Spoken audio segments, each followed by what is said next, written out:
Bonjour mes merveilleux co-créateurs, je suis à Lyon en France avec Ernesto. Comment vas-tu Ernesto? Je vais très bien Lilou, merci beaucoup. C'était extraordinaire de te rencontrer, de t'écouter hier à ce congrès organisé par Oasis, qui est une agence de voyage qui fait des voyages en conscience, et ce sont eux qui t'ont amené ici. Donc tu es venu d'Inde? Oui, c'est ça, j'étais en Inde pendant 5 semaines et je suis arrivée ici directement. Nous allons parler de choses vraiment délicieuses comme les annales akashiques, le chamanisme et tous ces sujets qui me passionnent et qui passionnent aussi des tas de co-créateurs. Dis-moi, qu'est-ce que tu penses de ce qui se passe dans le monde en ce moment? Eh bien, j'ai assisté à vraiment une explosion du désir des gens de se connecter profondément à eux-mêmes. Je pense que les gens sont vraiment fatigués du matérialisme, du consumérisme qui s'est imposé dans nos sociétés pendant très longtemps. Et les gens s'intéressent au chamanisme parce que cela nous connecte à nos ancêtres et quelque part nous sommes en train un peu de revenir aux bases dans de nombreux domaines. Et c'est vraiment extraordinaire cette évolution qui est en train de se produire pour la planète et pour les habitants de la planète qui sont en train de se mettre à la recherche de qui ils sont vraiment, de leur nature véritable, qui est quelque chose qu'ils ont perdu à la suite de l'influence de la société dans le passé. Nous sommes en train vraiment de réécrire le futur. Nous abordons un nouveau cycle de 26 000 ans. Le précédent s'est fini ce 21 décembre 2012 et vraiment c'est un nouveau départ. Nous sommes entrés dans l'ère annoncée de Kali Yuga. Peux-tu nous parler de ça? Oui, la plupart des religions et des écritures sacrées de par le monde nous ont parlé de l'époque du retour du Christ, du Maitreya, des grands enseignants qui allaient sauver le monde.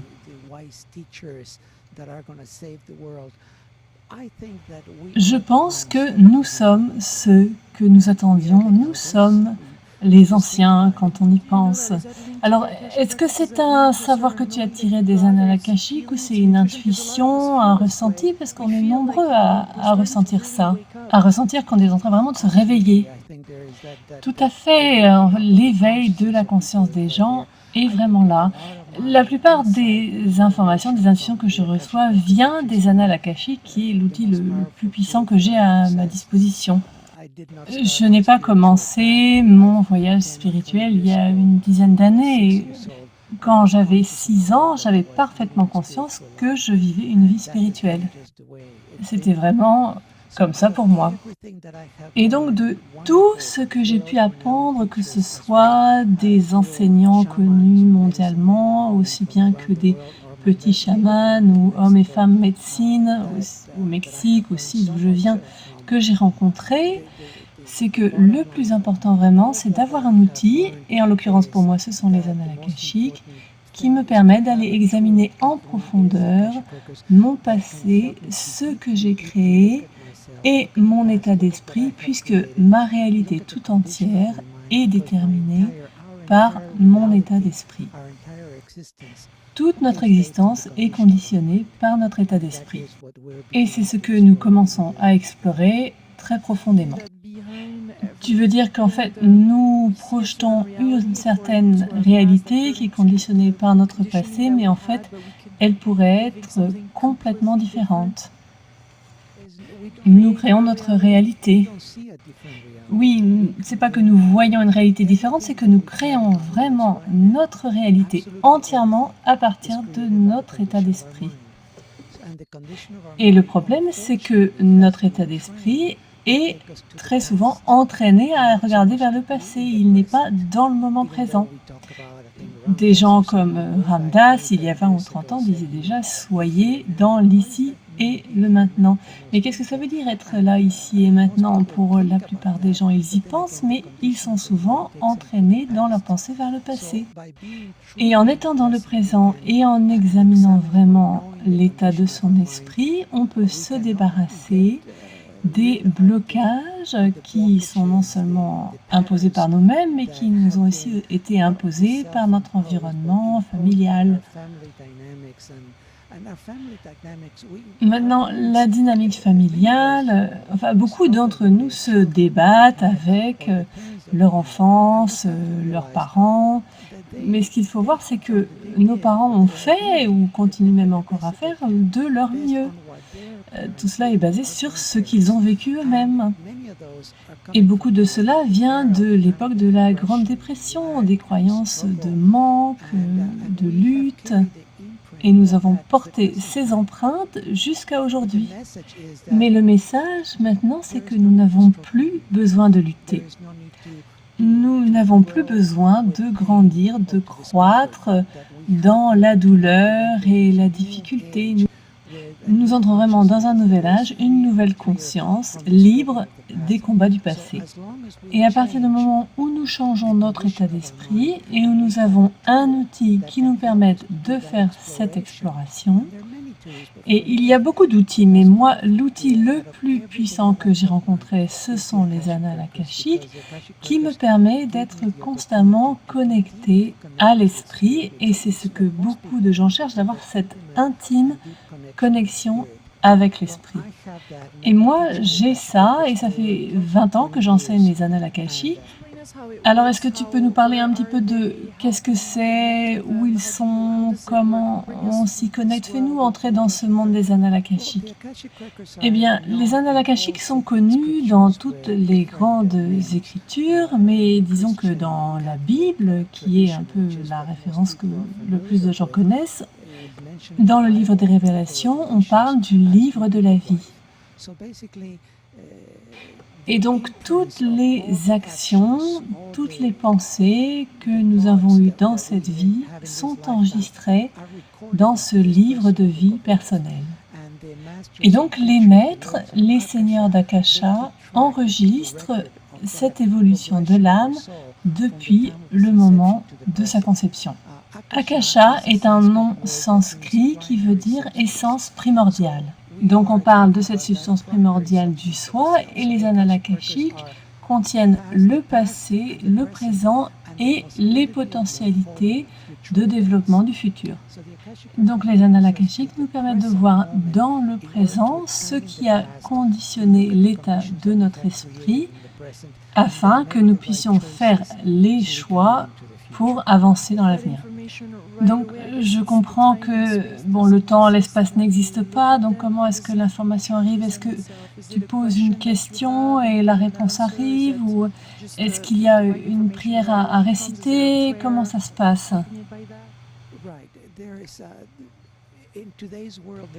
Eh bien, de nos jours, il y a de nombreux enseignants qui enseignent les annales akashiques à travers différentes méditations. Ma méthode, c'est d'utiliser une prière qui nous a été léguée par la tradition maya. Les Mayas sont en train d'avoir de plus en plus d'influence dans nos vies, donc la prière nous permet de nous connecter directement avec les seigneurs d'Akasha. Et maintenant que l'on est connecté directement, on peut commencer à dialoguer avec ces maîtres et obtenir des réponses. Et l'art du questionnement est vraiment quelque chose d'essentiel à apprendre pour effectuer cette exploration de nous-mêmes. Et ce qui se passe, c'est que ces questions nous permettent de partir du moment présent, de notre souffrance présente, notre schéma répétitif de dépendance, de souffrance émotionnelle, mentale, spirituelle aussi, et d'aller rechercher la cause première. Et cette cause première est vraiment importante parce que c'est elle qui a créé l'empreinte qui crée la condition actuelle. Dans la plupart des cas, cette cause première, elle vient soit de cette vie, de l'enfance par exemple, mais ça peut aussi venir d'une vie passée. Et donc les annales akashiques et l'art du questionnement nous permet d'aller à la cause première, de la nettoyer, et une fois que c'est nettoyé, on est libre.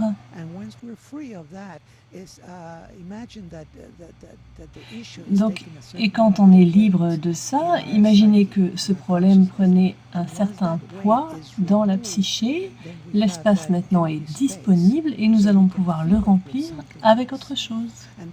Et ce que nous mettons à la place va nous permettre d'aller vers l'avenir avec des choix que nous faisons dans l'instant présent. J'ai une question concernant ce nettoyage. J'ai besoin d'un petit peu de clarification par rapport à des choses que j'ai pu entendre.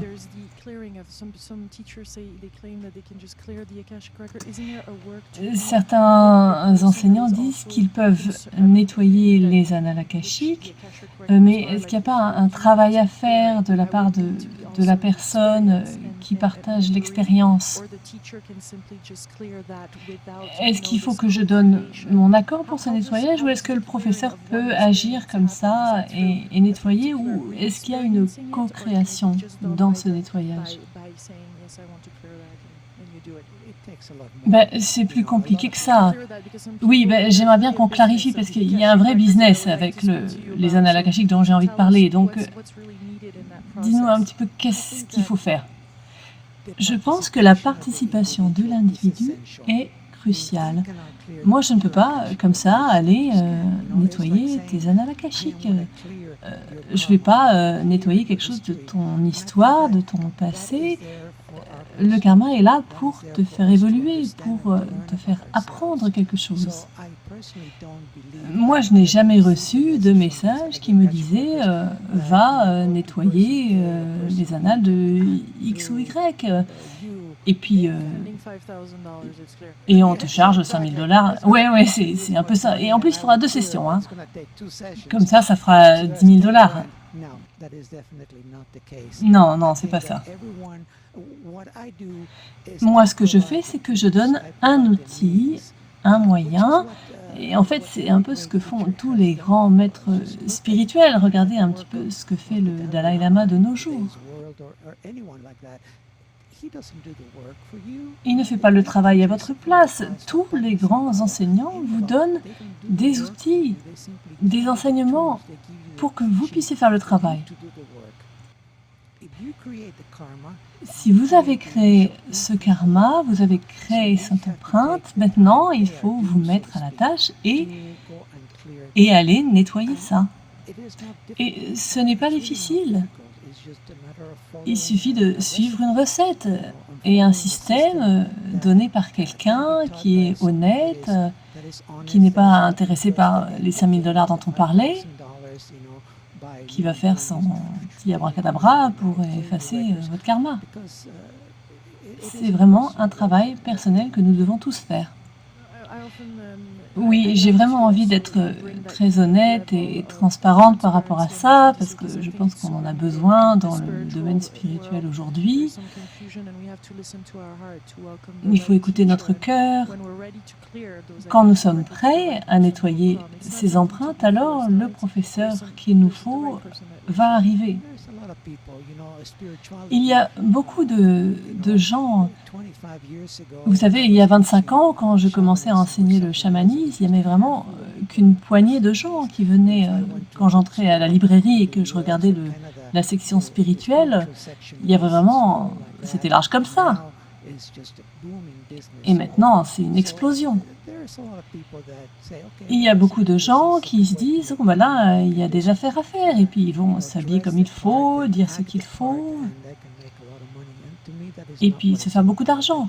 Mais moi, c'est vraiment pas mon approche. Je sais que l'esprit va toujours me donner tout ce dont j'ai besoin, il l'a toujours fait. Il y a beaucoup de gens dans le monde qui vendent de la spiritualité. Et ce que nous avons besoin de faire, c'est d'ouvrir notre cœur davantage que le mental à ressentir, est-ce que je sens l'honnêteté chez cet enseignant, qu'il soit homme ou femme, peu importe. Est-ce que je ressens que cette personne va m'emmener vers ce qu'il y a de mieux pour moi?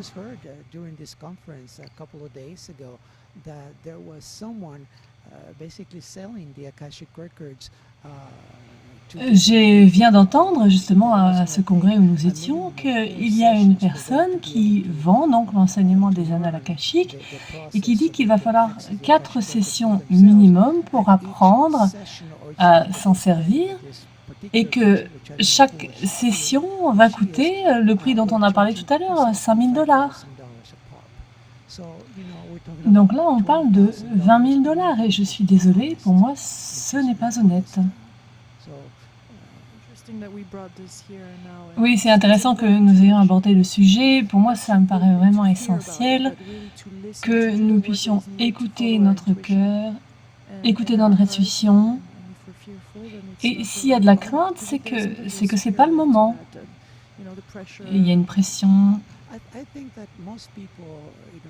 En fait, la plupart des gens, vous savez, ça fait 40 ans que je fais ça, et il y a des gens qui arrivent à des ateliers, ou en tout cas je parle de mes ateliers, et ils disent ça y est, je suis prêt, j'ai vraiment envie d'aller voir ce qui se passe, ce qui me retient, je suis prêt à faire le travail.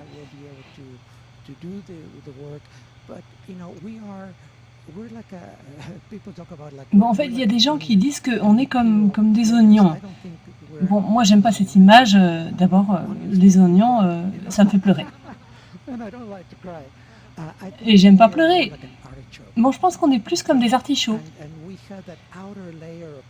En fait, on a ces couches extérieures de protection qu'on enlève petit à petit.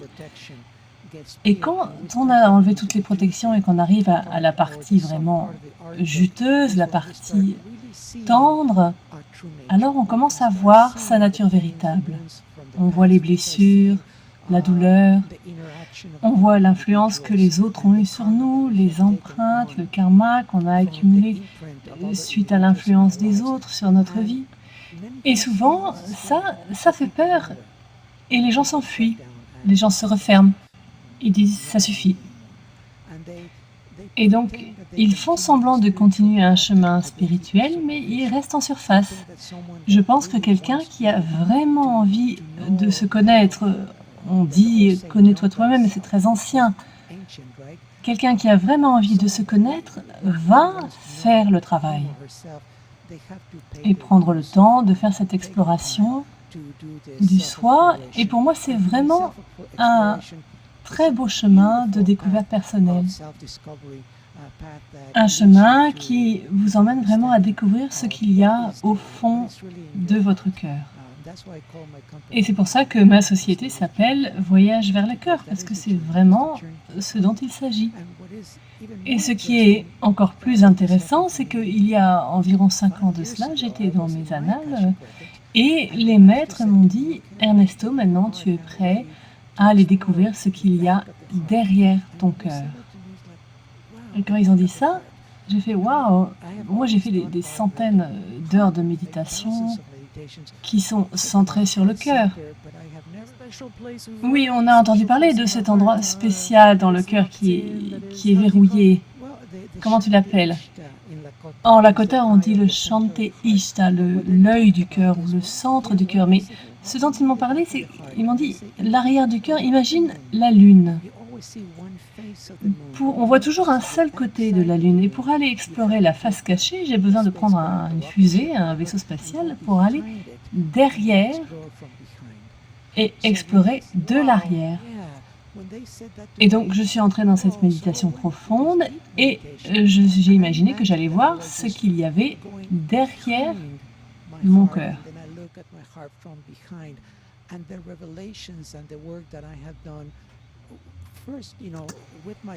Et les révélations que j'ai eues et tout le travail que j'ai fait en commençant par moi-même, c'était énorme. C'est comme si l'arrière du cœur, c'est un peu comme la cave ou le grenier. Donc c'est vraiment l'endroit où on entrepose les choses pendant des années, et puis la façade de la maison, elle est bien propre, nickel, mais alors dans le grenier, vraiment, c'est tout poussiéreux, il y a des toiles d'araignée. Donc ça a été vraiment un très, très beau message et depuis je demande à mes élèves: «Combien d'entre vous ont exploré l'arrière de leur cœur?» Et les gens font: «Quoi?» Et donc ça fait partie de ce que j'enseigne depuis plusieurs années, c'est comment aller nettoyer ce qui est à l'arrière du cœur et c'est comme ça qu'on commence à enlever les feuilles de l'artichaut pour arriver vraiment au cœur tendre qui est le cœur. Et donc quand on arrive là, on se demande: «Ça y est, est-ce que je peux manger l'artichaut?» Mais non, il y a encore toutes ces petites, pailles pointues, qu'il faut enlever petit à petit pour enfin révéler morceau juteux qu'on peut savourer et ça, c'est vraiment le cœur de qui nous sommes.